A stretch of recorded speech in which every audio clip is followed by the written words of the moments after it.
You're listening to Guitar Talk with Dave and Jon.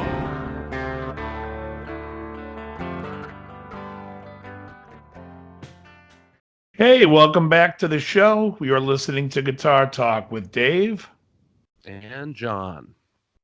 All right. All right.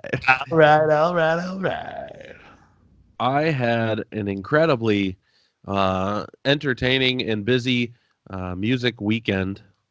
How was yours? Mine was good. I went to the LA Amp show that was here in Boston.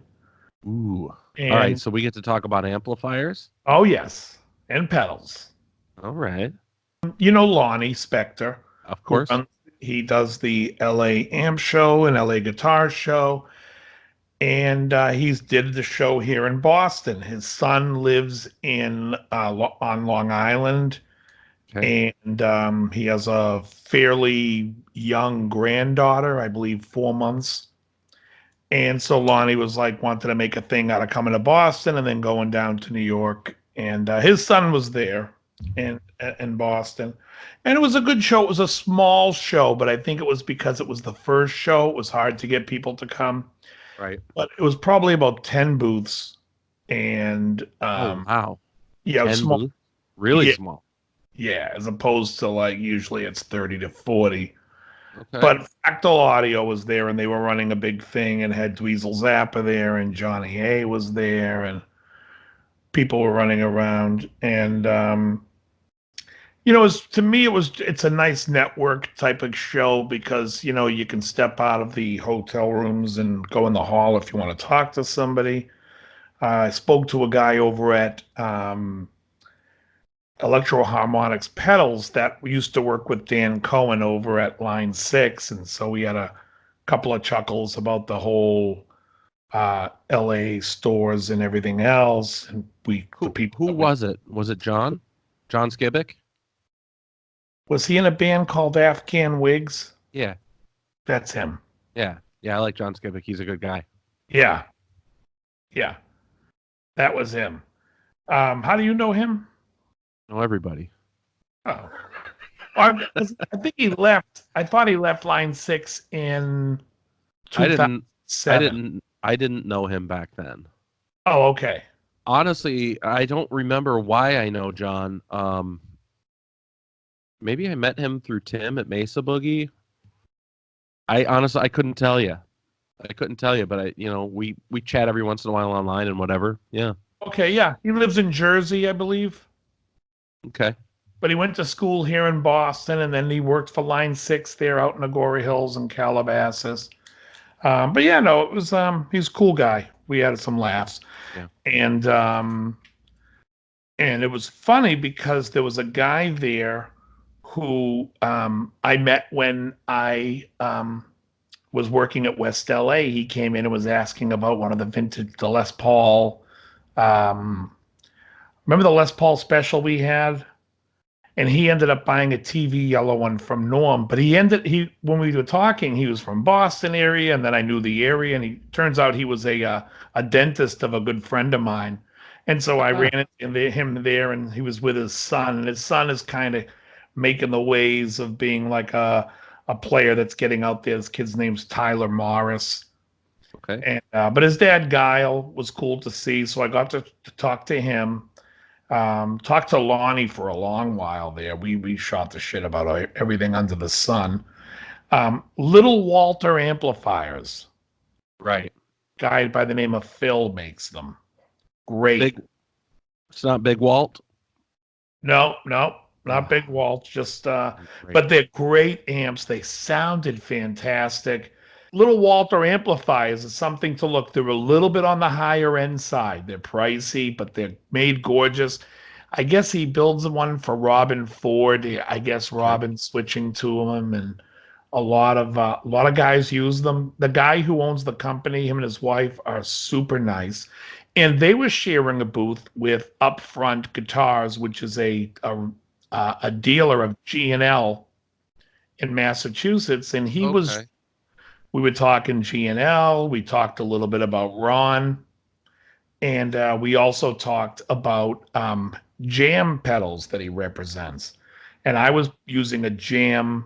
It's called the Tube Dreamer 58, and it's a single style pedal that's like a knock of a Tube Screamer with a little bit more mojo, true bypass. Thing's awesome. I literally meant to call him today to order one, but I mean, I might just swing by his place on Wednesday because I'm down there teaching, and just pick it up. It was really nice. I really, when you hear a pedal that's really nice.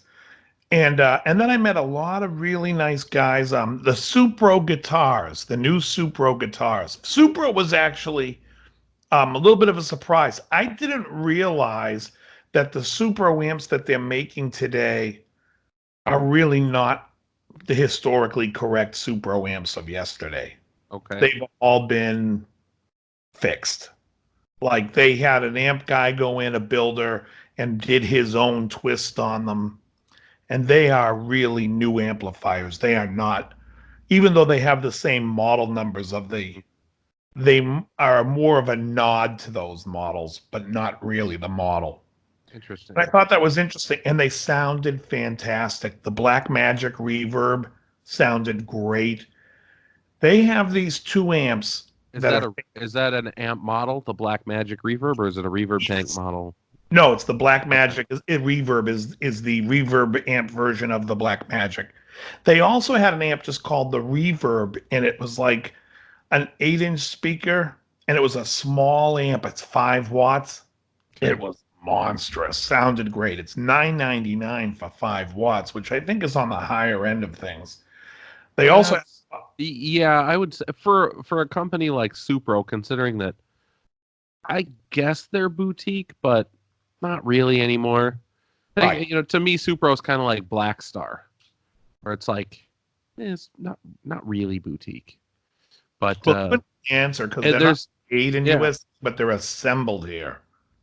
Well, yeah. So at $9.99, they're competing price point wise with Princeton, which is, you know, is that right, or is Princeton $8.99?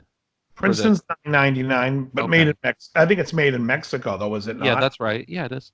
Yeah. But okay, so Princeton's right there. That's low wattage. The Tone King Gremlin 5-watt amp, I think, is $9.99. Right. That's a good sounding little amp too. Yeah, well, Tone King's awesome. It's crazy good. Yeah. Anyway, continue. So, but the Supro sounded great. But I'll tell you, the real winner with me was the Supro Silverwood guitar. Okay, is the name like a throwback to Silver Tone? Or are they doing like copies of that Sears catalog kind of guitar? It's like a maple guitar, natural finish, with a maple neck that's painted but satin. And it just felt, when you hold it, take a look at this guitar. When you feel it, you feel like you're holding something that has mass and something that's very well built. The frets looked great. The electronics sounded great. The tuner's fantastic. I mean, literally, I was like, I'd buy this today. This is a guitar that I find that's outside of the Fender Gibson family that was a very playable and nice sounding guitar. Yeah, this is cool. I'm looking at it right now.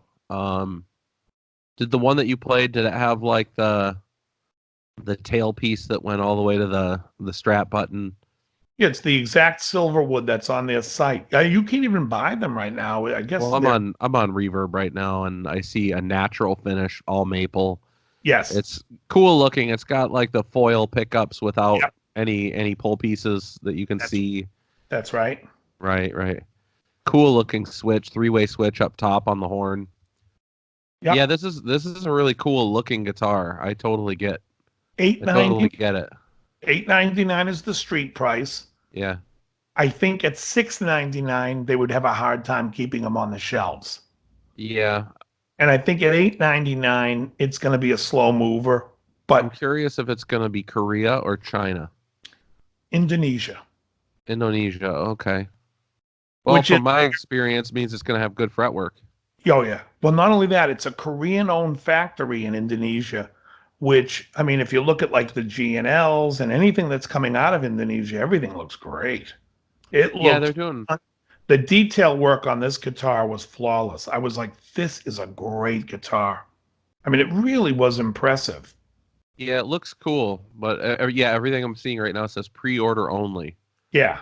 So to And on, anybody out here who's sitting at their computer and wants to look this up, the model number looks to be Supro 1296 TR. The TR might actually indicate that it's trans red. It might just be 1296 followed by whatever you're color looking at code. trans red. The one I was talking about is a natural. Do you see a natural? Yeah, it's 1296 AN. Okay, so anyways, it's just Yes, 1296, natural. and Yes. then whatever they're following it with for a Right. color code. But yeah, Yeah. these things look great, man. How was the neck? It felt fantastic.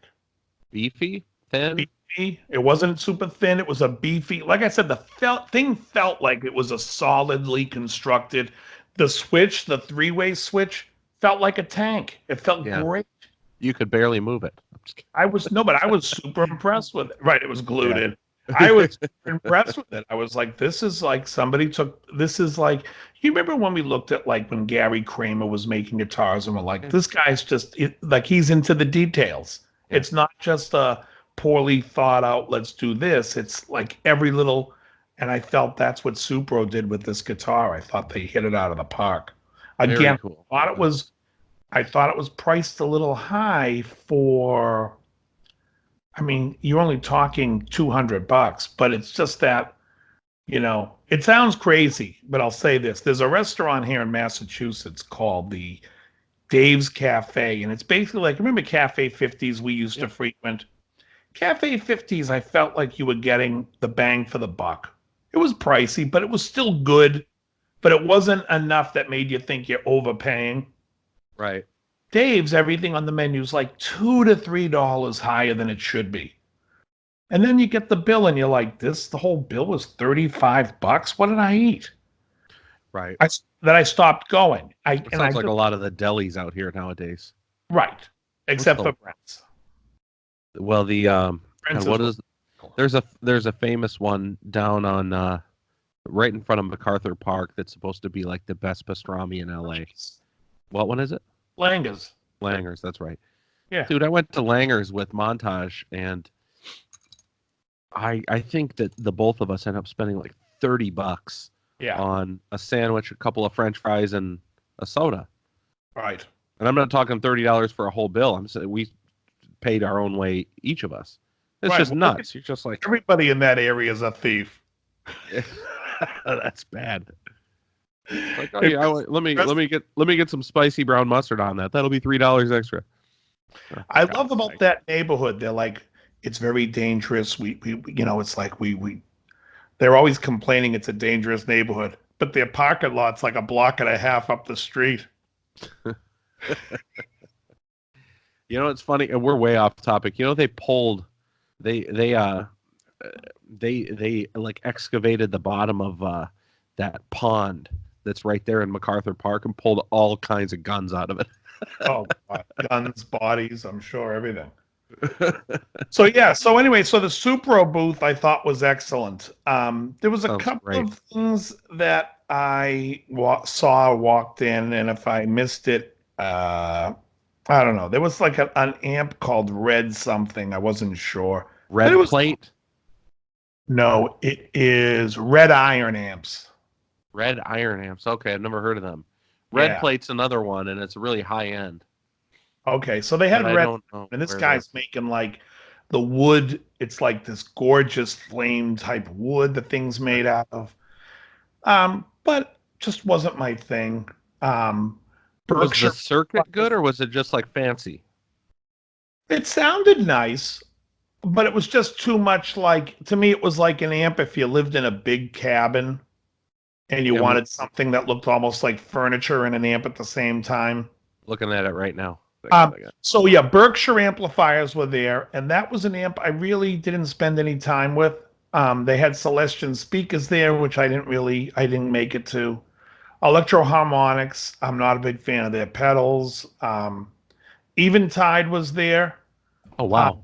But it just seemed like they were like, every time I went in the booth, they were talking to somebody who was like trying to hear every effect they ever did. And I was just like, yeah, I don't care. Did you try out the Fractal Audio Axe effects or any of that stuff? No, I hate that stuff because that to me reminds me of the old Korg A5s or the old quad reverbs where you go into these little screens and you got. Yeah. I don't want anything to do with that stuff. It just I hear doesn't. you. It doesn't do anything for me. What was the delay? You used to have a Korg delay, a rack delay that I borrowed from you once. The A5. Oh, that's what it was? Yeah. Okay. The A5 Pro. Was it an A3? I don't remember. I think it was an A3. Let me just look it up real quick. I think it was the Korg A3 I had. I had a couple of them. Yeah, A3. They were racks. I remember using it, trying to use it a couple of times, and it was like really noisy. But that might have just been whatever I was using at that point in time too. They're pretty quiet and good. But anyway, so that was kind of like what happened there. I met a couple of guys. One guy that used to write for Premier Guitar. We were talking, and it was funny because he called me today, and we were talking, and he was like, we were just talking about a few pedals, and he says, I really like Bjorn's pedals over at Mad Professor. And I was like, oh, I used to love the Pine Tree compressor, and I guess that changed to the pale green, the pine green, and changed to the pale green. I guess he was telling me because of the paint. And then he started telling me about this cello something, the golden cello. Yeah, I've heard of that. And I said, yeah, I remember kind of seeing that pedal. And he's like, well, that was his pedal to get, if you're plugging into a Fender, it's a Eric Johnson in a box. I'm like, what? So I went and looked it up, and it's like drive and delay is what the pedal has. Okay. But it doesn't say anywhere near it that that's what they were trying to do. But I take it this guy said knows the guy well. So I'm like, I looked around on eBay. I saw one for $90. I'm like, I'll snake it. Everything else was $200 and $300. It's a discontinued pedal that people are selling pretty high. Huh. Figured I would check it out. I remember seeing the name, but I never heard it before. Yeah. But a Mad Professor used to make good stuff. You remember Mike downstairs used to like the Mad Professor stuff. He carried it. He bought a lot of the BFJ stuff. I had one of their pedals. What the hell was it? It was just one of their overdrives. I don't remember the name of it. Well, I recently put a Daredevil, here's the box, empty now, on my Mesa board. This is just like it's a clone of like a treble boost. Okay. And I moved some pedals around on my boards. And so these pedals came off my board. I have them here, so I figured I would talk a little bit about them. This here is Bombastortion. The Jeff Coleman Bombastortion. Actually, it's by T. Jarnig Electronics, but Jeff Coleman is the guy who designed it with him. Okay. And it's called the Bombastortion. Steve Lukather uses it on his Bogner rigs. In fact, I took a picture of the screen once when Lukather was using it so I could see his settings, and he gets a much brighter tone than I do out of it. To me, it's a really dark pedal, so I had to take it off my board. Also on the board that I took off was Animal. Oh, okay. The Animal. The Animal by J Rocket. And I'm a little bit racist against the J Rocket pedal, the enclosure. Not a fan of it. Yeah, I don't like the enclosure. Yeah, to me that makes it sound bad. Here's the thing with this pedal. If you have an amp and you just need something to put a little drive on it, and you're bringing out one or two pedals, this and a delay, this is fantastic. And I mean that. It's fantastic. Is that the one Steve Stevens uses? I don't know. But if you put this with other pedals, it sucks. And if you put it next to the Rocket, if you put it next to the Boiling Point by Rockbox, they're very similar in tone until you stack them. And then this one, the noise floor triples, and on the Rockbox, it doesn't do anything. It's very quiet. You should probably pair the Animal with the JHS pedal and see if there's like sort of a magic connection there. Oh, yeah. Maybe they play nice together. The only two pedals in the world that don't like any other pedal.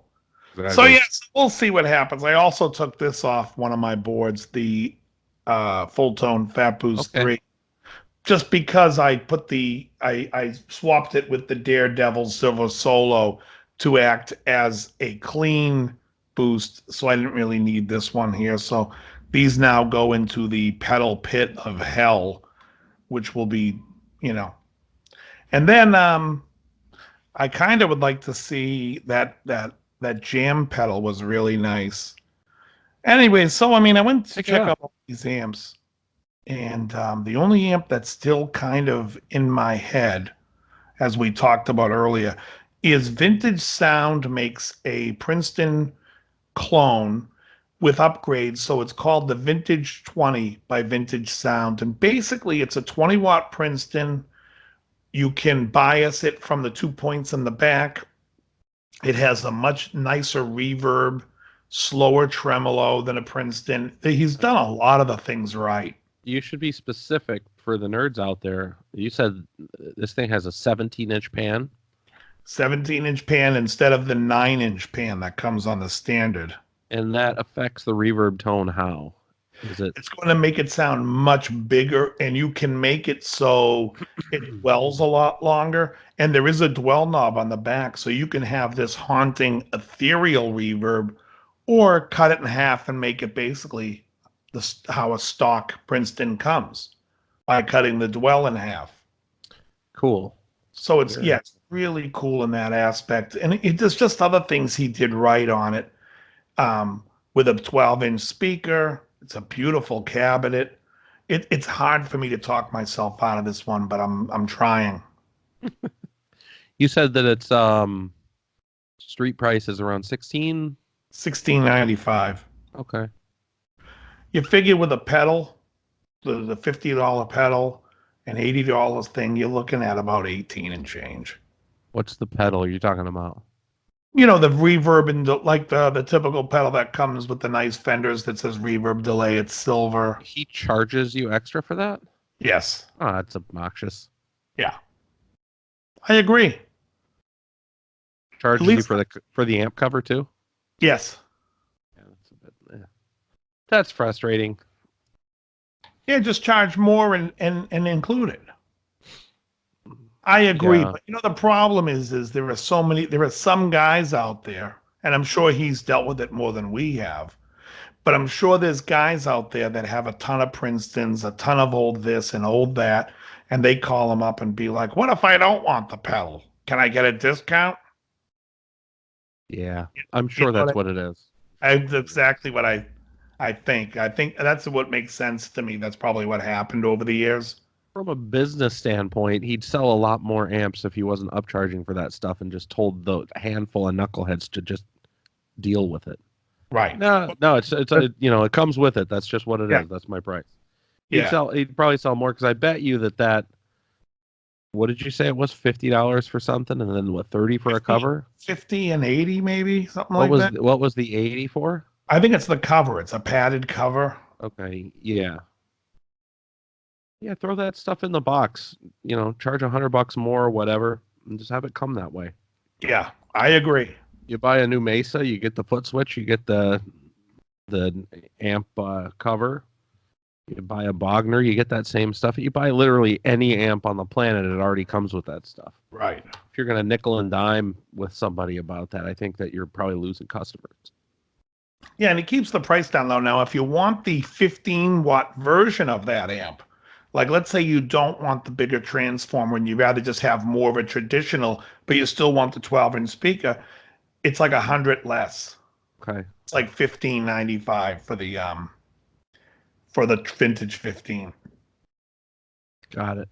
They're both 6v6, dual 6v6. Yep. Yeah. And it's like I've always said for years, the 6v6 is my favorite tube platform.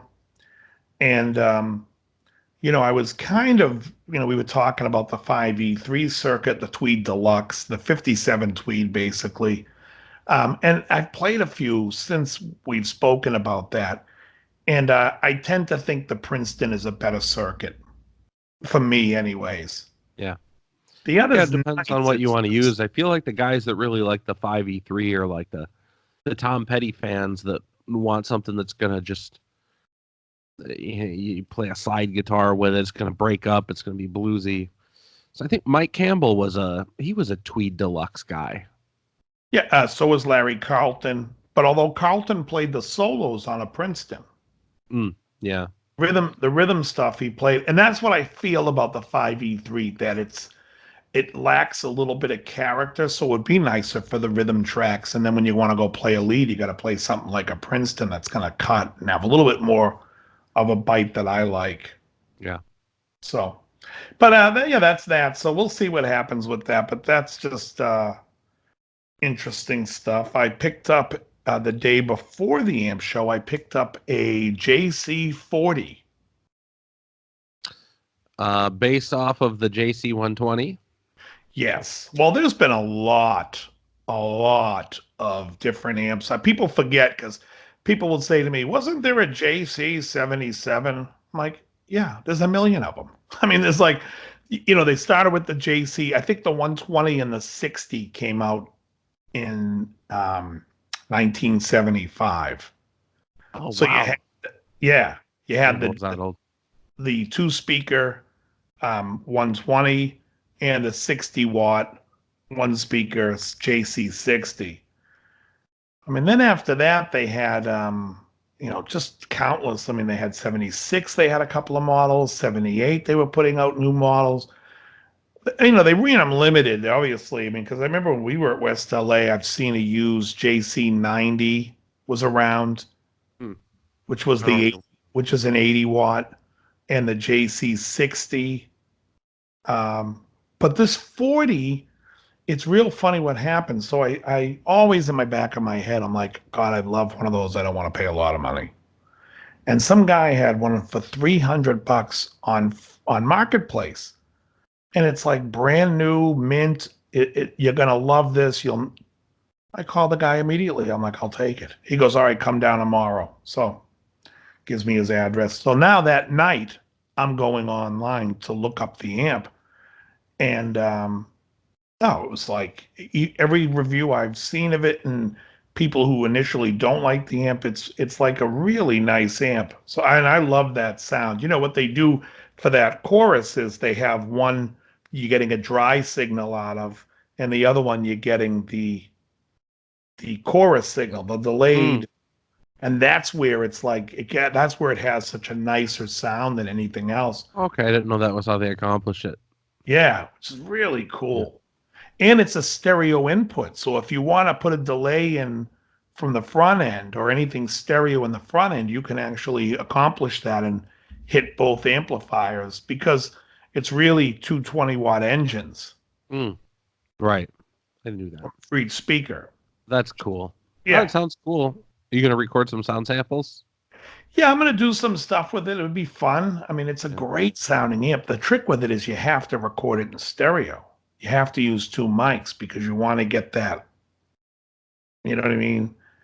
Or you could use like, my mic's in the other room. I could use my Yeti and put it on stereo and do it that way too. Yeah. Yeah, stereo mic, at least it'll capture like what you're hearing in the room, which is nice. Right. Yeah. I always found it kind of it's interesting sometimes when you're trying to build a demo video or whatever you're trying to build for people, and you're close micing your product, because that has so much of an influence over the sound that you're getting out of it. Let's see. Can you see the board behind me? Yes. So that board, in fact, let me. Are you taking the strangest segue of all time right now? Yes. Well, I posted this on Instagram, but basically this board is for the Vox Night Train, and you can see I go into a TC Electronic tuner, Analog Man Mini Bicomp, which goes into a Rockbox Boiling Point, into the Timmy, into a Diamond Tremolo, into the MM4 by line 6, which goes into a DL4 by line 6 and out. And really has an organic sound. And if you want to go on my Instagram, you can hear the clip. But you heard it, and it really, like, it sounded nice. That's a good amp. Yeah.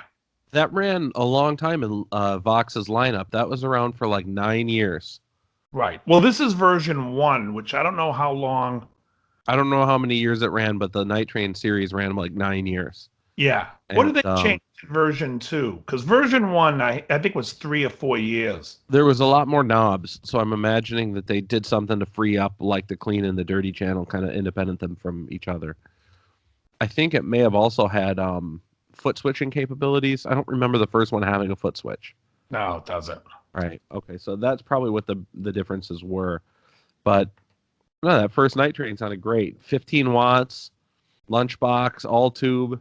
Mm-hmm. That's a good amp. Yeah, it's great.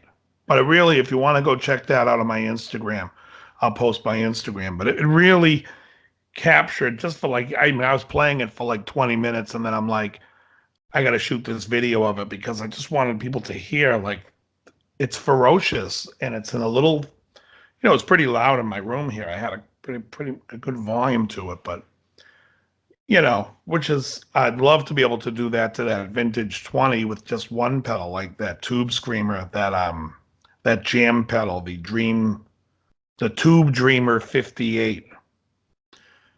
We'll see.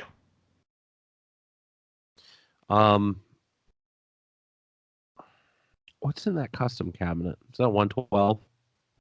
The custom cabinet is a 112, and inside it is the Celestion, the British Celestion that you get from Mesa. Oh yeah, it's a good speaker. All right. So it's a V30, a Mesa V30. Yeah. Oh yeah. Right on. Well, that's cool. I had a exceptionally busy music weekend, which I thought was fun. I went to your old digs for a minute. Went down to Alva's Music. All right. How was that? Took my buddy Chris down there. He'd never been there before. It's like True Tone South for us LA people. There's so much cool stuff in that shop.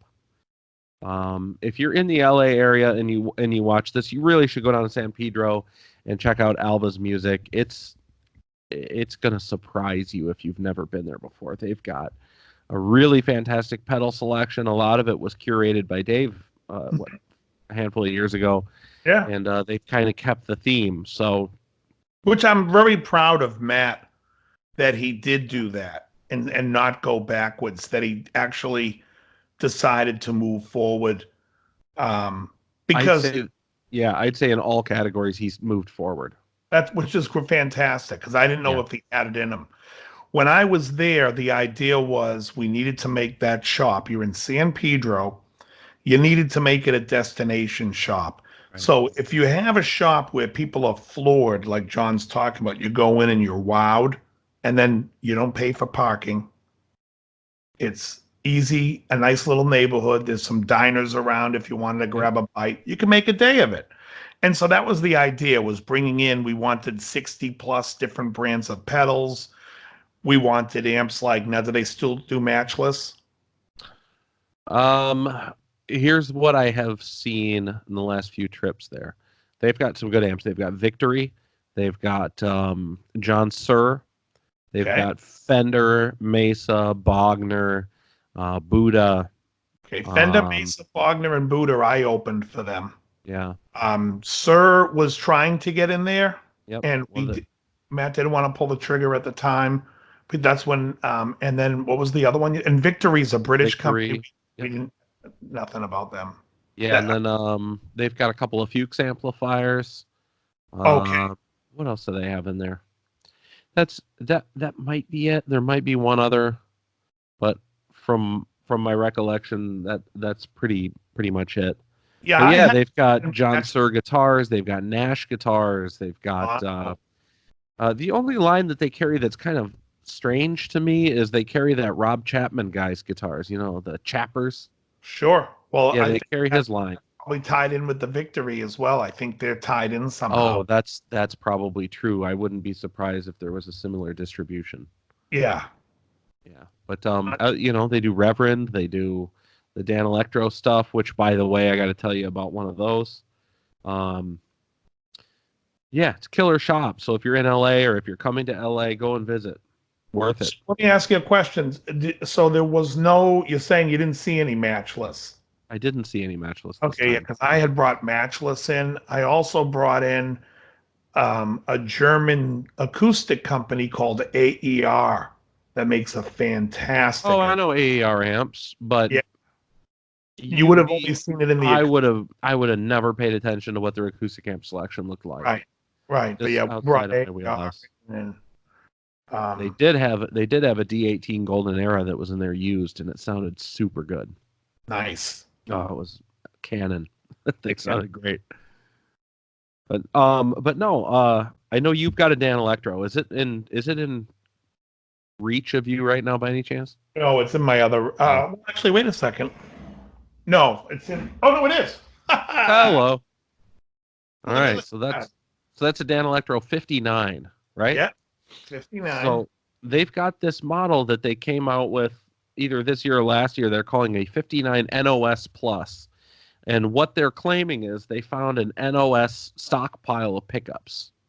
It's not as romantic as it could be. It's not an actual 1959 stockpile. It's a stockpile that they made in 1999, which is still kind of hilarious. So they made these pickups in 1999 for a run of 59s, like yours. Sure. Well, Which they is just like a lipstick. Yeah, so they just found a couple of pallets worth of these pickups, supposedly. And I have to say supposedly because it makes me wonder, like, who's running your warehouse where you lose a pallet of pickups? There's just no way. Right. But anyways, whatever. But the okay, so that's what, Masonite. Yeah. The guitar itself is Masonite. It weighs like nothing. And I think they have a plywood frame. From what I was reading online, it's a plywood frame and then they put Masonite on the top and bottom. Right. And I don't know. Tape that goes around the sides. That's wallpaper. Yes. Yeah, but okay, so it's made the same way, but this new one has same style. It's like Kluson style tuners. Yep. Yeah, okay, same sort of tuners, metal nut. Yeah. But it has a different bridge. It doesn't have that rosewood saddle piece. The bridge that was on it is the what? The modern bridge. The modern one that has the Jimmy Page bridge from 1984. In 84, he changed his bridge, or 85, somewhere in that era. Yeah, it just looks almost like a little wrap tail sort of thing, and it's got 2 bolts on it to be able to adjust the intonation. Yeah. Boy. Yeah, so that's what's on it. And these things are dirt cheap. They're what, $350, $400, and they had a Lake Placid blue one there, and I played it through a Fender Princeton black tweed limited edition amplifier, and the combo just sounded so good together. It was something else. So I think that Dano is on my radar now. I'm gonna have to get one. They're fun to play. I keep this in open tuning, so I do like a lot of like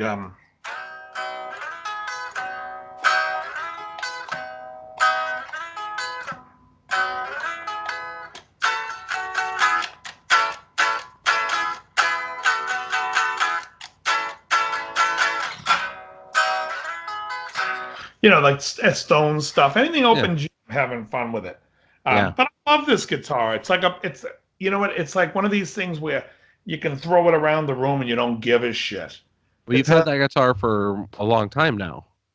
At least 10 years. I bought it at West LA. I remember that. When they did those reissues, and I think I got it at cost, so it might have been right around 200 or under 200. Did you ever have to do anything to the neck? Has the truss rod been straight and everything else? I've never made one adjustment on this guitar. See, that's what I mean. It's a cheap guitar.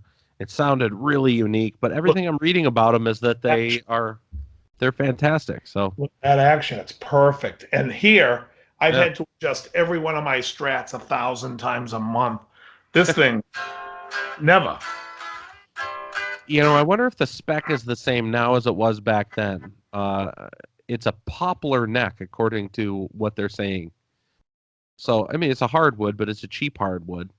Yeah. But I'd be impressed if that was also a poplar neck and it just never moved. Well, I wonder what they have inside. They might have a steel, not a rod, but just like Stiffening bars of some sort. yeah, stiffening bars, make it so it doesn't move, but it doesn't. And this one's made in China. Yeah. Yeah, I think I gotta jump on that. Yeah. Yeah, so I did Alva's, and Alva's was really fun. I saw the boiling point there. Ah. Yeah, so I was thinking about getting it, but I didn't know any of the staff members the day that I was there, so I've got to go back and talk to somebody that I'm more comfortable with, or familiar with, or whatever. Yeah, so then Sunday came along, and Sunday was all right. I had my Elvis rehearsal, which was useful and also part nauseating just because of the amount of repetition on parts that frankly everybody was doing just fine with. But I don't want to get into it, folks. I'll get irritated. But the real fun came Sunday night. I don't know if I told you that I'm in the process of building a project, but I'm in the process of building a project. A guitar? No. A music, a band. Oh, I am aware. Would this project be? Well, wait a second. You have a few projects going on. Let's be clear, right? This is true. One of them would be the one that you're auditioning singers. That's correct. This other one would be a project that would feature one young Mark Kovar. Marcus D. Kovar. Right. Right? Yeah. Yeah, that one I want to resurrect. Yeah, I saw that. Speaking of that, on Friday night, I went over my buddy Curtis's place and played some acoustic guitar and just had a blast. He does like restaurant gigs, like AM station type stuff, basically. Yeah. Goes out and just sings and whatever. And I just went over his place and had a couple beers and we played acoustic guitars and sang some old songs. And the guy's a good vocalist, so that was fun. But then, anyways, fast forwarding to Sunday night, I got with Dave and Eric, who none of you in the audience know these guys, but Dave is my bass player buddy, who would look very good in a captain's hat and an old drop top Cadillac. He's a good bass player. It was such a fun gig. I was gonna bring my Splawn to that gig, or not gig, but that rehearsal, because I wanted to hear that amp loud. But I already had the boogie in the car from the Elvis rehearsal. That thing sounds so good. That Rectoverb kills. No, it's great. I'm in debt to you for suggesting that amplifier and putting it on my radar. That thing kills. So we were able to crank it a little bit because we're playing like Black Sabbath tunes. Right. And the thing just absolutely killed. Yeah. It's a great sounding amp. Yeah. And Dave had he had some different drive pedals going with his bass tone. And it sounded good. It sounded really good. So I was very, very pleased. Yeah, this has been a crazy music week for me. I picked up my guitar that got plecked. Oh, yeah. How did that come out? It's perfect. Yeah. It's perfect. It's like machine precision perfect. Yeah, it's awesome. Because that's what it is. Right, but, and where's the guitar? Say again? Where is that guitar? In the gig bag in the living room right now. Ah, nice. Yeah, but dude. Shout out to Dave Rachinsky. That thing was it's perfect. I love Rachinsk. It's set up exactly how I want it set up. I've had Rachinsky and I were, sorry, I don't want to complain because it's just not, there's no reason to. But the guys that I've used historically to set up my guitars are all good guys and they all do a great job. But I've always tweaked my guitars after I get them back because I'm never really that happy with the setup that I get. And this is the first time I've gotten a setup from somebody outside of doing it myself and been like, giddy up, we're ready to go. Right. It's perfect. So, and that's not to disparage anybody else, because not at all. It's just their taste is different than mine. Exactly. Yeah. But no, Rachinsky I know, because killed it. Yeah. Oh, that's awesome. I love Rachinsk. We worked together one night at West LA, And it was like, for some reason, me and him were there the latest. It was a little after 7. And my brother calls and he's like, "Do you want 2 tickets to the Stones tonight?" I'm like, yeah. And I said, "Rachinsky, you want to go?" The look on his face was, he was just like, "To the Stones?" Yes. So I say to RL, "How do I get them?" He's like, "I'll be at your light in 2 minutes." He was on Santa Monica Boulevard, Right. just trying to make that coming home from Culver City.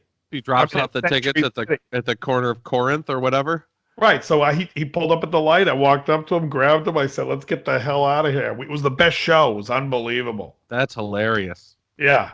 Oh man. Yeah. Yeah. Speaking of that, Rachinsky told me to say hey to you. Oh, cool. Oh yeah. Yeah, but yeah, man. So it was a good week. Good week for sure. Listened to a lot of sad music.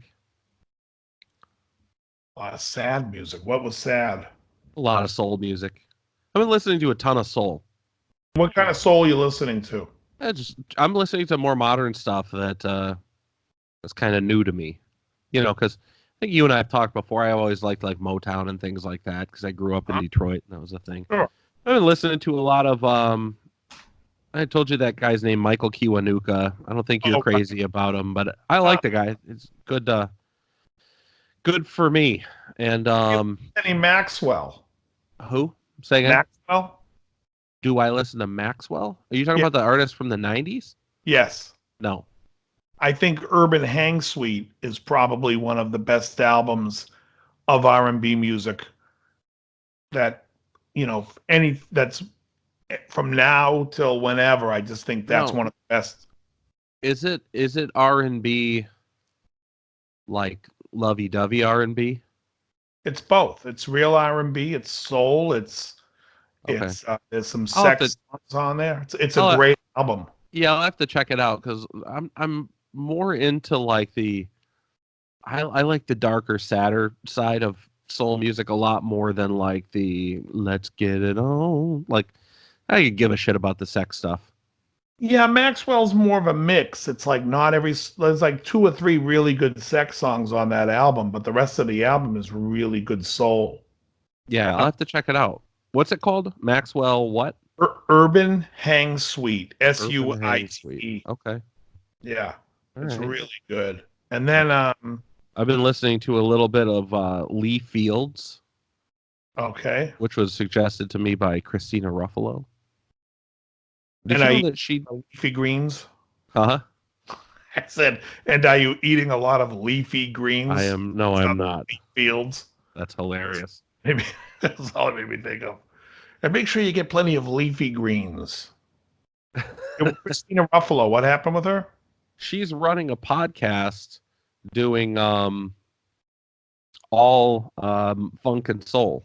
Oh, wow. It's like an internet radio show, I think. Oh, that's great. Yeah. Yeah, you know, she's always been into that music. Her father was the manager of Earth, Wind, and Fire. Right. Now, there's a band. I mean, you listen to the album All in All from 1977. That's the Way of the World from 75. I Am from 1979. Those albums are some of my all-time favorite R&B records. Yeah. I mean, listen to how many times, let's put it this way, and people put it in the comments, your answer.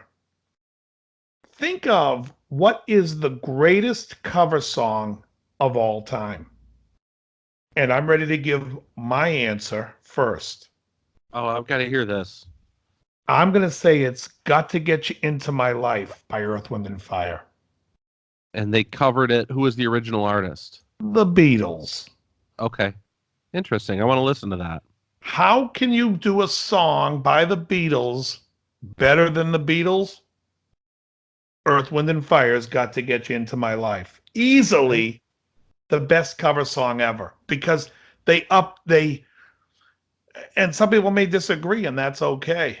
But you're wrong. No, just kidding. But honestly, everybody, put in your comments, what do you think the greatest cover song of all time is? And, I don't know if it's the greatest of all time, but I'll tell you right now, one that I've been listening to that really hits me that I really like is the Charles Bradley version of Changes from Black Sabbath. I feel unhappy. Dun, But dun, dun. he's like this old black man that's belting every time that he sings. He's like, Right. the whole thing is belted. It just sounds painful. And I don't mean in a bad way. It's like emotionally, it's just so draining. Like the guy's he's oozing that like emotional like loneliness. Well, don't get me wrong. Fantastic. Don't get me like wrong. Johnny Cash, when he covered Rusty Cage, did a fantastic job. Right? But I mean, it's a fantastic job, and it's a great twist of Rusty Cage. Is it better than Rusty Cage? I do not think so. No. But I think it still stands alone as a great cover. Yeah. But which is a great cover. I mean, there's so many great covers, because when you said what you just said about Changes, I thought Pantera did a fantastic cover of Caravan. I think their cover was better than the original. Agreed. Yeah. But I think that has more to do with the poor production of that first album, that they put a tremolo on Ozzy's voice, and they done better things. But still, it's a better version than the original. Still fantastic. I think Anthrax did an unbelievable cover of several songs. They did a great cover of the Smiths' London. They did Kiss's Lover All I Can, and they did Cowboy Song by Thin Lizzy. All of which you could argue which was the better version. Cowboy Song from Thin Lizzy was better. Right. I'm saying, but it's up for argument, though. You could argue because they are great recorded versions. And I love John Bush. I like John Bush, but I don't think that his voice was the right timbre for that song. Right. But Lover All I Can, Gene totally. Paul Stanley sang the harmonies, which was great. But I'm getting to the point of they're all fantastic covers. Right. But Got to Get You Into My Life is far superior than the Beatles version. I can't. I have a feeling this is going to be one of those things where I listen to it and I just don't give a crap about either version. Come on, do you not really know the song? No, I don't. Come on, I was alone. I took a ride. I didn't know what I would find there. Ooh, and then I suddenly see you. Ooh. Say we'll be together every day. Whatever the hell the lyrics are. Got to get you into my life. Maybe. I don't know. I'll listen to it. All right. Like I said, I'm putting it up there, folks. Whoever you believe it is, and I'm sure everybody on my show, like me, has an opinion. Put it down there. But remember, we're talking about the greatest cover of all time. Okay. Can you think of any other covers that transcended? Like, I know look at the Motley Crue did the Beatles' Helter Skelter, and that was horrendous. I have an interesting one. I'm just trying to pull it up right now because I'm trying to remember. The track. Another great one is Pat Benatar's version of "You Better Run," which was originally done by the Rascals. And her version is far superior. And she made it her own. She also did Wuthering Heights by Kate Bush, and that was a failure. The Kate Bush version's way better. All right, so I've got another cover. I think it's better just because it's a music that I would listen to more regularly. But you could argue that both of them are really good, and depending on what kind of music you like, you're going to go either way on it. Sure. How about Memories Can Wait? Living Color covering Talking Heads. Don't know it. Oh, it was on Vivid. It's on Vivid. These memories can wait. Don't know that one? Uh-uh. All right. Well, that's one for you to catch up to. I'll check it out for sure. How about the Jay Giles band doing First I Look at the Purse? There'll be a lot of Boston fans that would say that's a great cover. The original was The Contours, written by Smokey Robinson wrote it. It's tough when you try to think of a song that's better than the original. You know what I mean? I'll give another one. I have another one that's better than the original. But I know one that a lot of people are gonna say. Go ahead. Little Wing, Stevie Ray versus Jimi Hendrix. No, there's no one saying Stevie Ray is better. Telling you, there's gonna be people out there saying the Stevie Ray version's better. He did it exactly like him. It's absurd. Right, but the production value's better, and it's whatever. You're just immediately dismissing that because you're not a big Stevie fan, but there are a lot of those guys. I just don't think it's a better version, and I'm not a big Hendrix fan, so I can't. Right. Well, I'm not saying one way or another that it is. I'm just saying you're going to get people that say that. I'm equally dismissive to both bands. Now wait, I had one a second ago. What was I thinking of? I mean, you could probably say that Zeppelin's early stuff was all covers, but some of the ones...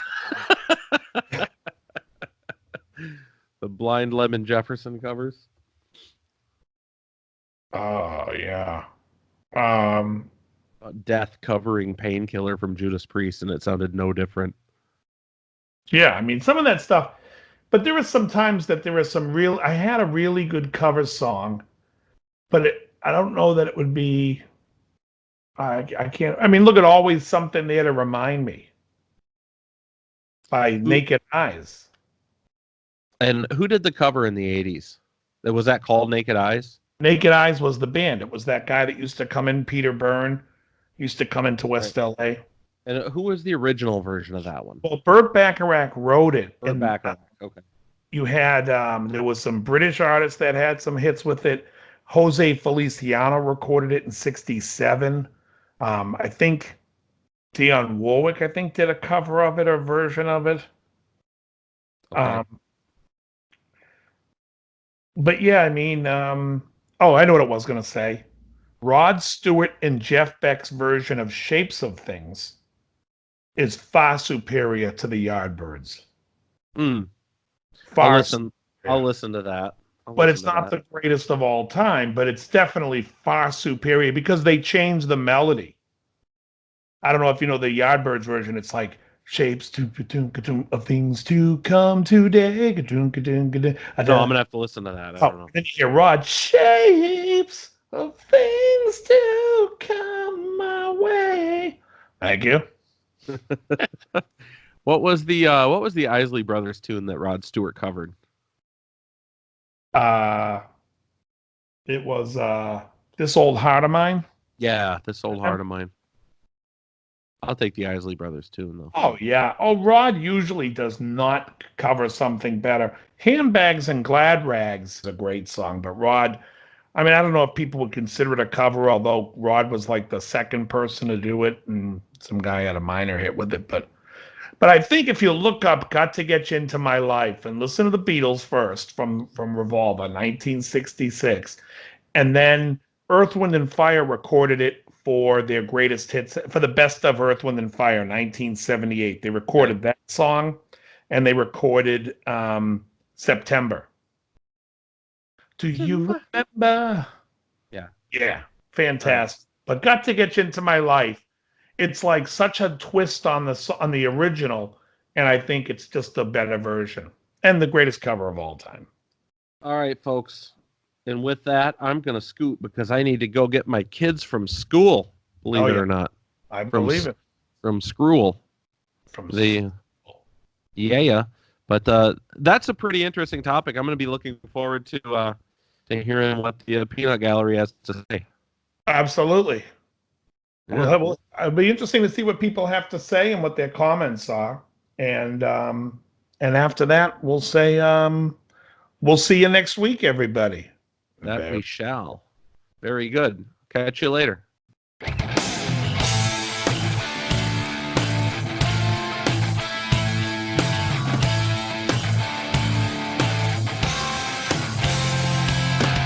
You're listening to Guitar Talk with Dave and Jon.